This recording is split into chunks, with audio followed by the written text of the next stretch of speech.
Welcome to the Explainer. So, have you ever looked at the global education system and thought, this is basically a giant Jenga tower just waiting to tip over?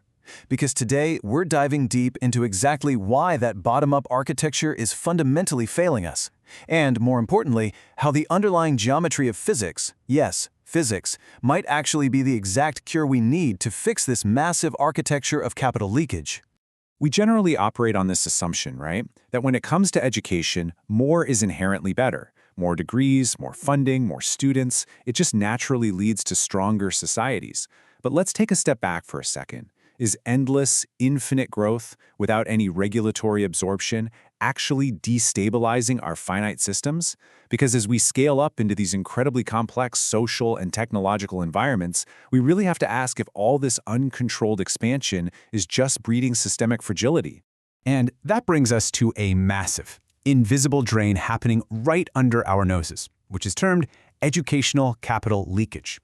Imagine this. Years of schooling, sky-high tuition, and credential accumulation are going through the roof.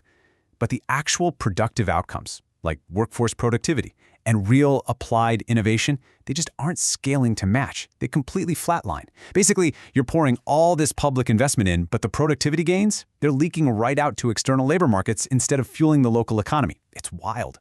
So here's our roadmap for this explainer. We'll start by diagnosing that educational capital leakage, then move into the actual physics of collapse, break down the scale-regulated aggregation framework, look at why underlying geometry has to come first, and finally wrap up with what this all means for civilizational continuity. All right, let's jump straight into part one, the educational capital leakage, and look at the very real symptoms of this unregulated, bottom-up accumulation.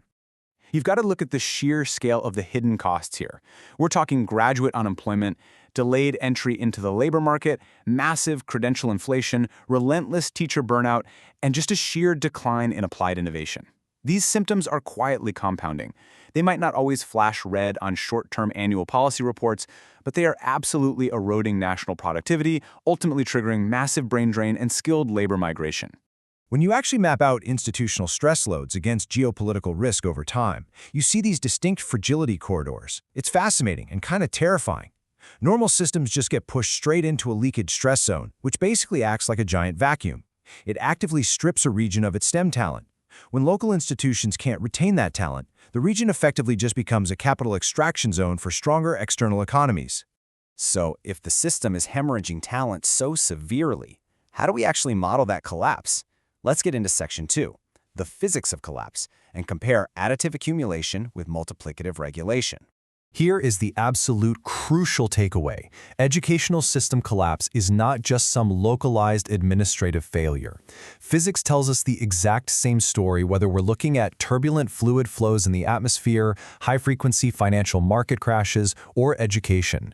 They all enter these intense instability bands when raw additive accumulation outpaces multiplicative regulation. Without something to regulate and structure it, pure bottom-up accumulation just spirals right into chaos.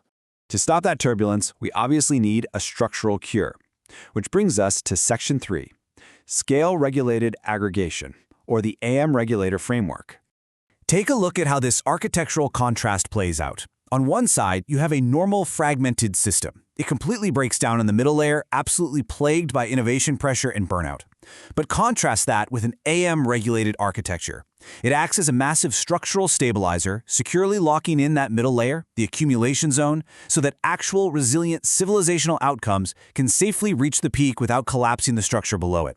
Because, think about it, just expanding raw inputs, like pumping up university enrollments or throwing more money into the void, that is strictly additive expansion, raw quantity. It's like stacking bricks higher and higher without any mortar. What the AM-Regulator does is provide multiplicative stabilization, continuity across those scales. Without a regulator to absorb and structure those inputs, the entire architecture is fundamentally unstable from day one. Fixing this isn't a quick patch job. It requires a total paradigm shift.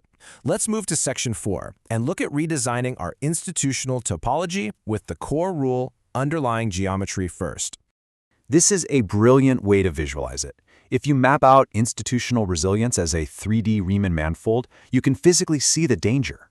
When the underlying geometry of a normal system is misaligned, it just collapses into this deep, inescapable well of burnout and economic pressure. But under an AM-regulated policy, that exact same surface forms a shallow, highly stable valley. The geometry itself acts as the safety net against collapse. There's a quote here that just completely hits the nail on the head. It is geometry, not analytics, that provides the primordial order of civilization.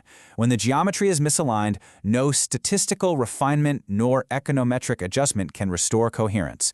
Let that sink in. If the foundational structure of our institutions is flawed, absolutely no amount of localized policy tweaking or statistical band-aids is ever going to fix that deep structural rot.